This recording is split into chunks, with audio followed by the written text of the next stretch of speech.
à l'école numérique Machinano. À Aster, nous avons l'histoire. Les amis, j'ai une question à vous poser. Je pense que tout le monde a un grand-père à la maison. Alors les amis, j'ai une question que je vais vous poser. La personne qui va répondre, je vais l'appeler Jenny.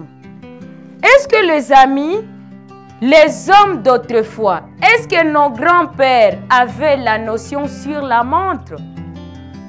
Oui, nos grands-pères avaient la notion sur la montre. Ils se servaient de quoi les amis pour savoir s'il est quelle heure, si c'est à telle heure que nous allons partir au champ? Ils se servaient de quoi? Oui, les amis, je pense que vous allez répondre à cette question. Et une question encore qui se pose, est-ce que nos grands-pères avaient-ils des instruments pour mesurer le temps? Très bien. Pour répondre à cette question ou à ces questions, nous allons étudier la mesure et l'emploi du temps par nos ancêtres. Répétez, la mesure de l'emploi du temps par nos ancêtres. La mesure et l'emploi du temps. Nous allons étudier la mesure et l'emploi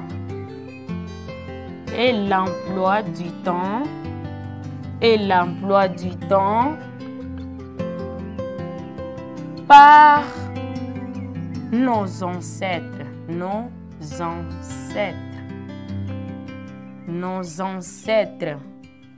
Par nos ancêtres. La mesure et l'emploi du temps par nos ancêtres. Alors les amis, comment nos grands-parents savaient par exemple à cette heure il fait 12 heures, à cette heure il fait 13 heures? Comment nos grands-pères savaient d'abord le moment de la journée? Parce que il y a une question qui s'est demandée ici. Est-ce que nos grands-pères avaient les instruments pour mesurer le temps? Je pense que non. Alors, comment ils connaissaient si à cette heure c'est le matin, nous devons partir au champ? À cette heure c'est le matin, nous devons faire ceci. Comment ils savaient ça pendant la journée surtout? Nos grands-pères, pour savoir s'il est quelle heure, ils se référaient aux différentes positions du soleil dans le ciel. Comme je vous ai dit, aux différentes positions du soleil dans le ciel. Comment les amis alors?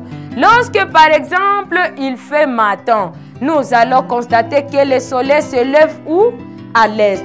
Lorsque nous allons constater que le soleil vient, nous allons dire qu'il fait matin. Et lorsque nos ancêtres voyaient le soleil comme ça, ils disaient qu'il fait matin. Ou à part ça, lorsqu'ils attendaient le coq chante ou le coq, oui, lorsqu'ils attendaient le coq chante, directement nos aïeux ou nos ancêtres vont savoir s'il fait quelle heure.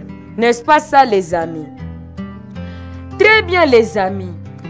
L'autre mesure qui les servait à faire savoir si quelle heure ou ce qui le permettrait de savoir si ça fait vraiment la journée. Je dis la position du soleil dans le ciel. Je dis lorsque les coqs chantaient. Qu'est-ce que j'ai dit encore? Il se référait pour savoir si c'est la journée. Il se référait à quoi? Il se référait à l'ombre projetée par les objets. Il se référait à l'ombre projetée par les objets. Comment alors les amis? Lorsque le soleil est accablant, si vous mettez ces cahiers devant vous ou si vous marchez, vous allez constater devant vous, il y a ce qu'on appelle l'ombre. Lorsque vous allez regarder cette ombre, ou lorsque les ancêtres regardaient l'ombre de l'objet, ils se disaient par exemple, À cette heure, c'est le moment de quitter le champ. À cette heure, c'est le moment de préparer. À cette heure, c'est le moment de faire ceci ou cela. Les amis, nous allons nous limiter aujourd'hui par ici. C'est une grande histoire à vous narrer sur ces sujets. Alors, nous nous limitons aujourd'hui par ici, les amis. Nous allons continuer à la prochaine occasion. Merci de nous avoir suivis. Cliquez sur le bouton exercice pour vous évaluer. Merci.